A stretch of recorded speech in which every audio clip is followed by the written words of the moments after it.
let's talk about short-term relationships. But before we go any further, I think it's important first that we define what exactly a short-term relationship is. And this is pretty much opinion. I personally think that a short-term relationship can be defined as anywhere between 1 to 4 months. After the 5-6 month mark, to me it begins to enter that sort of long-term mentality.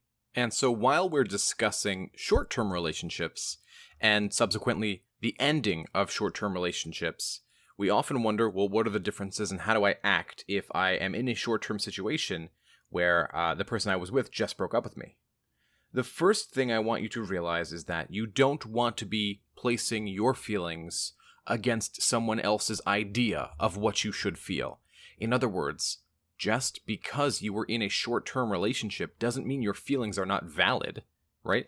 Just because somebody broke up with you after 4 months does not mean that you are allowed to feel any less pain than somebody who's been broken up with after 5 or 6 years. It's all relative. And the fact that we fall in love about a month in, maybe a month and a half in, would suggest that you're with the person, you loved the person, and so it's okay to feel as if you had lost your love. In other words, sad, going through the stages of grief. Don't beat yourself up. It's okay. And to compound that, there's different forms of love that we feel as time goes on. And so when you are first beginning a relationship, you are having a fresh flood of the chemical oxytocin. And for the gentleman, you're also tackling some vasopressin. And together, during that puppy love stage, you're both experiencing an additional flood of a chemical called norepinephrine.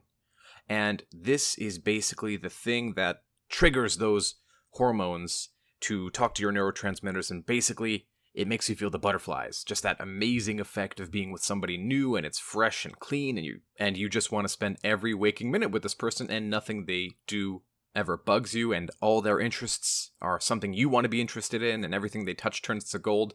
It's that feeling that gets us so hooked. Now, as time goes on and the puppy love goes away and the norepinephrine begins to level out, you begin to feel this sense of, okay, this has been fun. I really like this person. They're still great. I still want to spend my time with them. And perhaps you might even be a little anxious, a little clingy, right?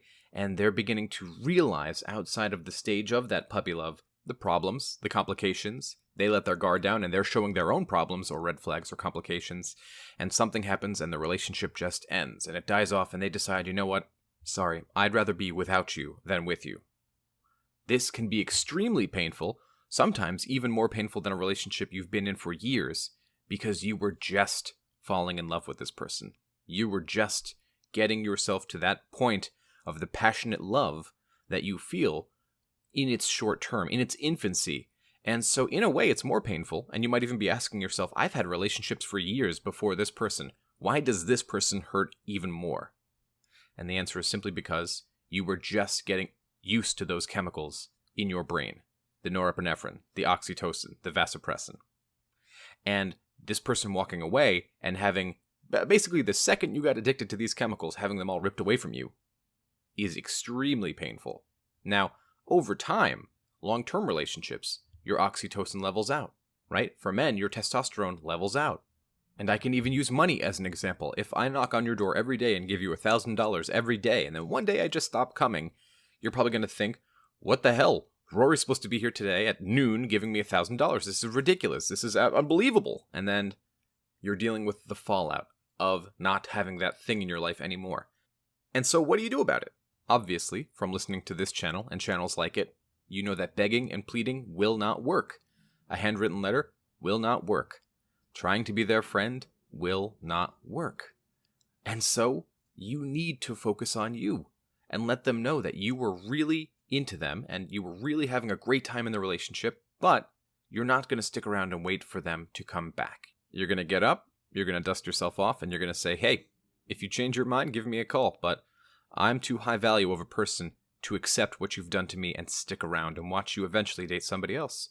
I was just beginning to fall in love with you, and I see a relationship with us as something that could be really healthy for both of us, but I need a partner who's able to communicate and to share with me these problems so we can work together for a common outcome that is mutually beneficial. I want a teammate Screw that. I deserve a teammate who is on my side. If you decide that you can be that for me, great. Give me a call. If you can't be that for me, thanks but no thanks. Taking your power back is an amazing feeling, and it does help you heal quicker. For a lot of you going through heartbreak, and perhaps you've even been in no contact longer than the relationship itself, if they don't come back, you're going to get somebody better, and you need to remember to treat every breakup like a rehearsal for the final show. That's all I had for today. If you found my video helpful, I'd be very grateful if you'd subscribe and hit like. Please leave a comment below and tell me what topics you want me to cover in the future. Also, if you'd like to do a Skype or email coaching, be sure to visit thelovechat.net/coaching. Until next time.